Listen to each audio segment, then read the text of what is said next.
Mesdames et messieurs, bonjour et bienvenue à cette nouvelle édition de Midi au Caire.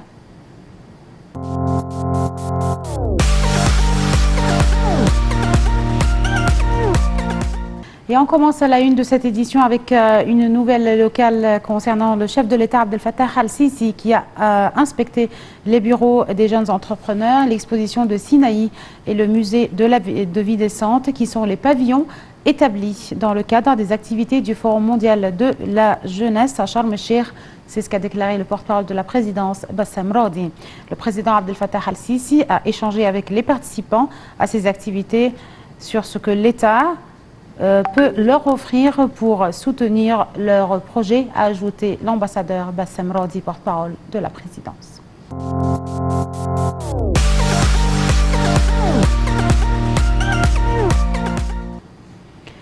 Le président Abdel Fattah al-Sisi a souligné que l'Égypte n'avait pas de problème liés aux émissions de carbone qui sont ainsi signifiante par rapport au pourcentage enregistré dans le monde.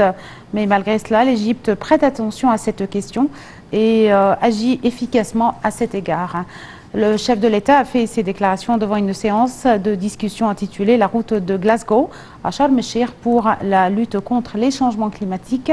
dans le cadre du deuxième jour de la 4e édition du Forum mondial de la jeunesse. Le président Abdel Fattah al-Sisi a affirmé l'importance du rôle des médias et les moyens de communication pour aborder ce sujet, de manière à forger une culture de traitement de dangers liés au changement climatique et par laquelle les politiciens, les financiers et le secteur privé doivent agir à la lumière de l'opportunité de changement qui se présente.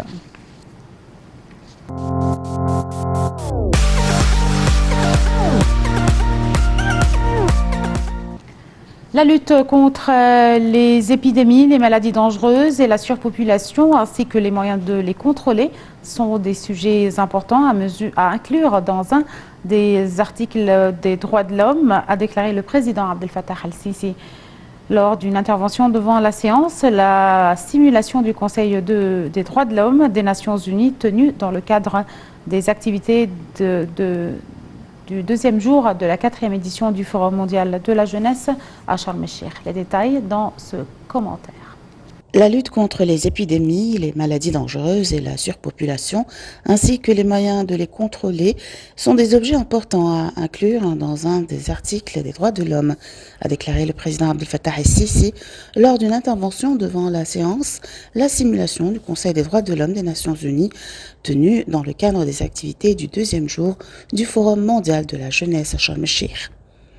La croissance démographique dans les pays occidentaux est stable sur une période de 40 ans, ce qui signifie que leur infrastructure de santé n'a pas besoin de soutien. Mais un État comme l'Égypte a une augmentation annuelle d'environ 2,5 millions d'âmes chaque année. Nous avons besoin de renforcer non seulement l'infrastructure sanitaire, mais aussi éducative, écoles et universitaires. C'est une affaire qui doit être prise en considération comme un défi, a dit le président Sisi.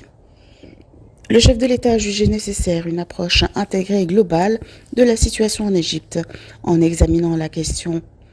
Il a souligné l'importance de considérer des questions telles que la création des emplois, soins de santé et éducation convenables comme des droits humains fondamentaux et qui représentent des défis pour l'État égyptien.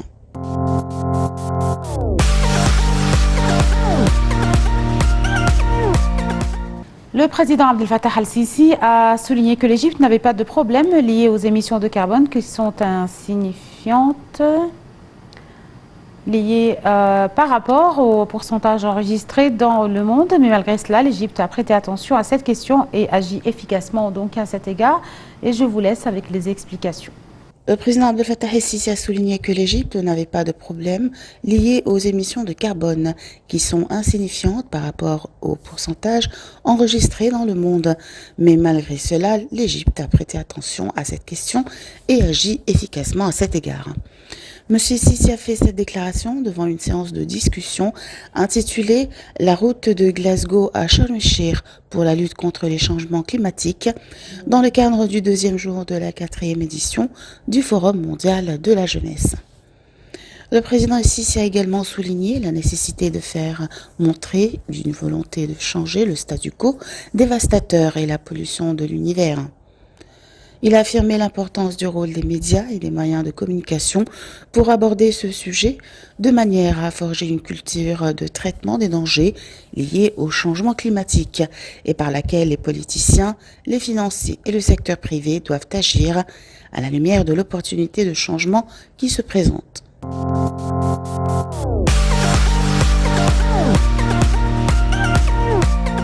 Les changements climatiques sont devenus un problème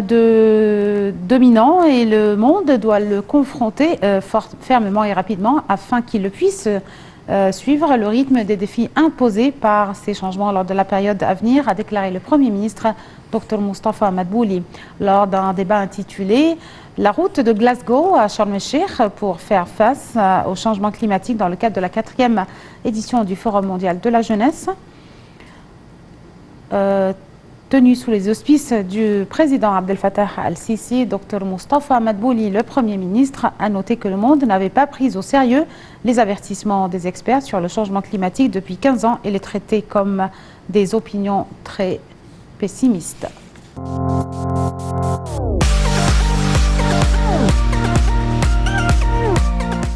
Le ministre des Transports, le général Kamel Al-Wazir et le gouverneur de Qina, Ashraf Al-Daoudi, ont inspecté les travaux de mise en œuvre de la duplication et l'aménagement de la route du désert oriental Qina-Luxor.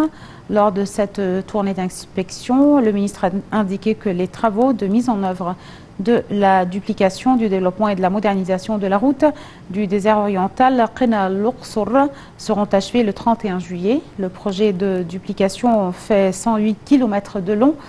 23 mètres de large, 3 voies de circulation dans chaque sens avec un coût de 913 millions de dollars, de livres égyptiennes, pardon, a ajouté le ministre des Transports.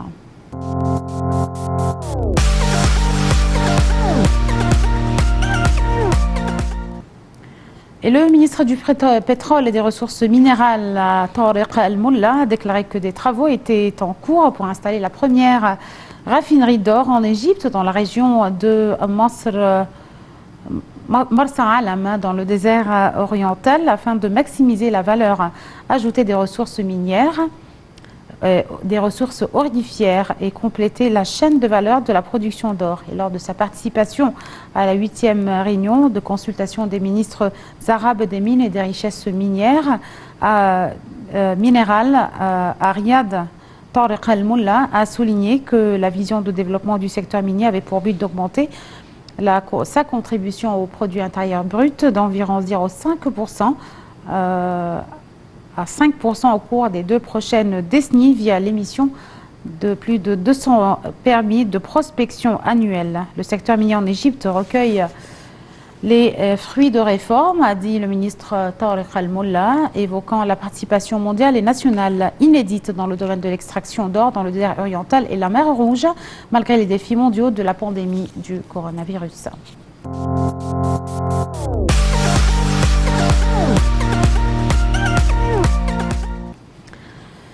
L'agence de presse chinoise Xinhua a jeté la lumière sur le succès réalisé par le canal de Suez qui a enregistré en 2021 le revenu annuel le plus élevé dans son histoire. Dans un rapport détaillé publié jeudi, Xinhua a montré en chiffres les statistiques sur la navigation dans le canal en 2021, enregistrant ainsi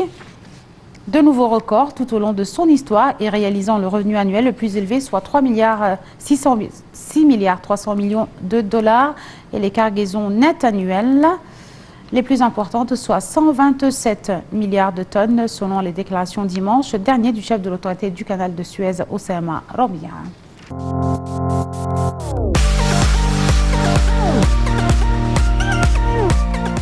L'Égypte a édifié des infrastructures modernes et développées dans le secteur des TIC, construit actuellement en Afrique le câble sous-marin de télécommunications, le plus grand et le plus moderne, a affirmé le ministre égyptien de la technologie et de l'information, Amr Talrat, lors d'une séance de débat sous le thème « L'avenir de la technologie et de la numérisation dans l'après-Covid ». en marge de la 4e édition du Forum mondial de la jeunesse. L'Égypte a accordé des dizaines de milliers de bourses aux jeunes africains dans le domaine des TIC, a précisé Talat, qui a appelé à préserver la vie privée des internautes, qui est l'un des droits de l'homme.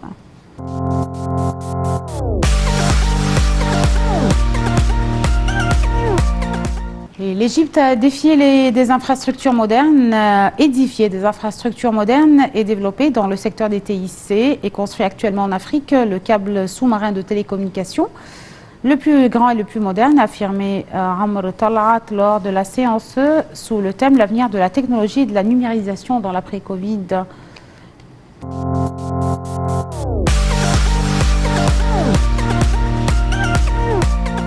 Et dans le domaine du tourisme et de la culture, le gouvernement tient à intensifier les réunions et les visites sur le terrain pour suivre les travaux de développement du Vieux-Cœur, a affirmé le Premier ministre Mostafa Madbouli lors d'une tournée d'inspection d'un certain nombre de projets de développement des quartiers de cette zone, ordonnant de poursuivre les travaux de restauration des bâtiments antiques. L'État accorde un vif intérêt au développement des zones historiques pour en faire leur destination touristique, des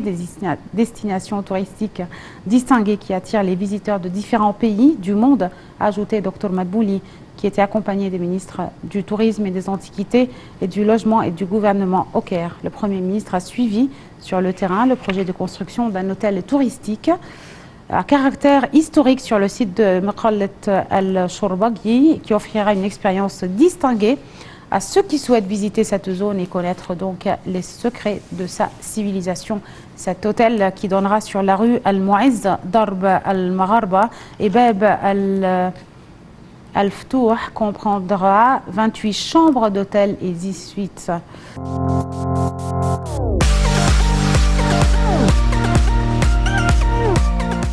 Et avec cette dernière nouvelle, nous parvenons au terme de cette édition de Midi au Caire. Merci de nous avoir suivis. Très bonne fin de journée à tous. Au revoir.